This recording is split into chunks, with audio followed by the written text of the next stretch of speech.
In 1956, the International Institute of Boston responded quickly to the hundreds of thousands of Hungarians fleeing during the Hungarian uprising against Soviet control. More than 2,500 Hungarians died in the street skirmishes, and 200,000 more fled as refugees. Back in Boston, the International Institute raced to coordinate with the federal government to admit as many Hungarian refugees as possible before the end of the year.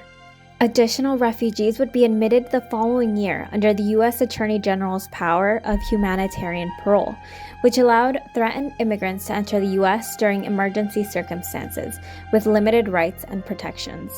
The same authority recently invoked to welcome Afghans, Ukrainians, Haitians, and others served in large numbers by IINE today.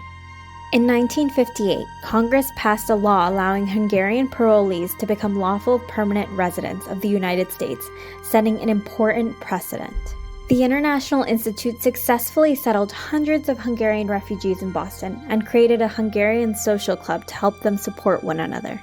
In 1959, the National Council for Immigration and Resettlement of Armenians, NCIRA, founded at the International Institute, testified before the U.S. Senate Judiciary Committee to address the backlog in visas, preventing persecuted Armenians from joining their families in the U.S.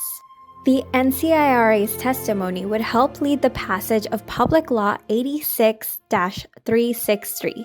This amendment to the Immigration and Nationality Act ensured immigrants who had achieved U.S. citizenship could be reunited with their foreign-born spouses and children, exempting them from the quota system.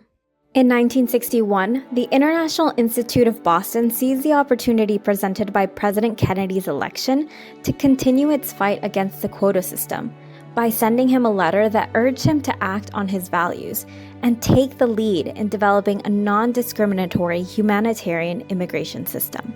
Later that year, President Kennedy signed an amendment to the xenophobic McCarran-Walter Act, dramatically reforming the quota system by eliminating some of its explicitly race-based criteria, reallocating unused visas if quotas had not been met, giving visa priority to immigrants' relatives to promote family reunification and to refugees, and expanding the categories of immigrants who were not subject to quotas.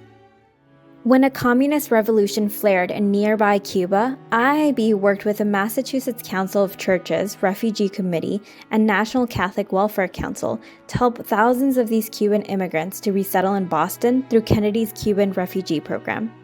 In 1964, the early Cold War period, IIB continued to fight against the quota system at their new building at 287 Commonwealth Avenue in Boston's Back Bay neighborhood and raised more than $100,000 from its board of directors and membership to make it a fitting environment of casework, classes, and cultural events.